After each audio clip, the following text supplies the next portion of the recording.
Hey, kumusta kayong lahat? Welcome to Pikas Hoso Idea TV. Ikaw ba ay nasa isang relasyon ngayon at gusto mo siyang maging masaya ang relasyon nyo at makamit ang forever? Gawin mo lang ang tips na tatalakayin natin ngayon at tsak na makakamit mo ito. Ang topic natin ngayon ay 10 paraan para mapasaya ang JF mo.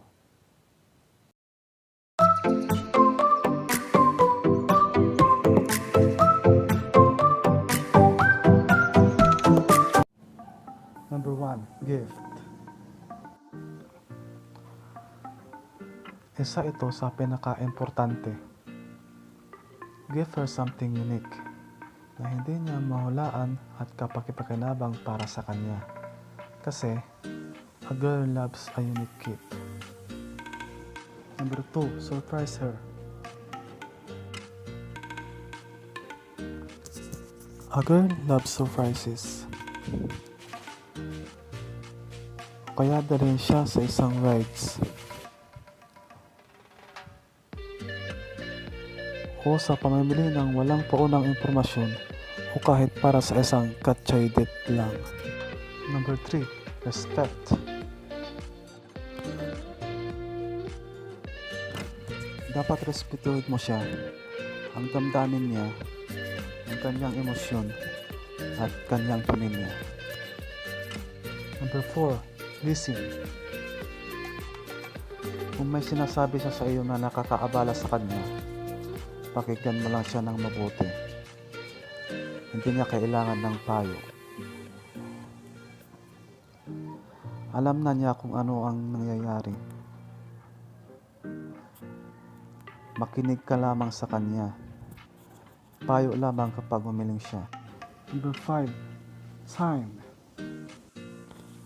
Isa ito sa pinakamalagang bagay. Bigyan siya ng 100% na oras kahit nakasama siya sa loob lamang ng 5 minuto. A girl don't like ignorance. Note, hindi niya sasabihin sa iyo sa oras na iyon, but will rehearse it pagkatapos ng 6 na buwan sa isang Number 6, pamper. Bigyan siya ng mga papuri sa kanyang kagandahan, sa kanyang intelligence, sa kanyang style, or anything which she is actually good at. Kung siya ay mabuti sa wala, bakit mo pa siya naging girlfriend? Number 7, fashion. Importante ito, be fashionable.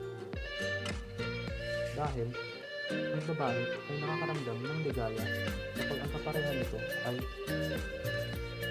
passionate, motivated, at may confidence sa sarili. Number 8, ngiti.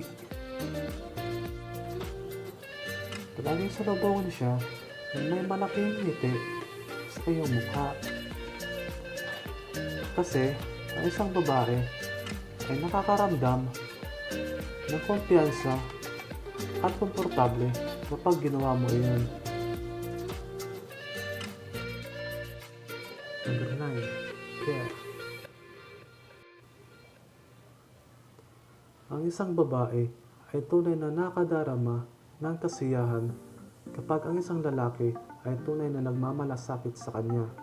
Like for example, ang simpleng pagdala ng mga gamit niya.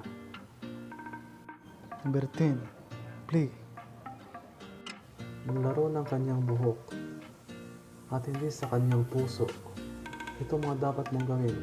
Biglang yakap mula sa likod, biglang halik sa pisngi, at biglang sabing mahal kita.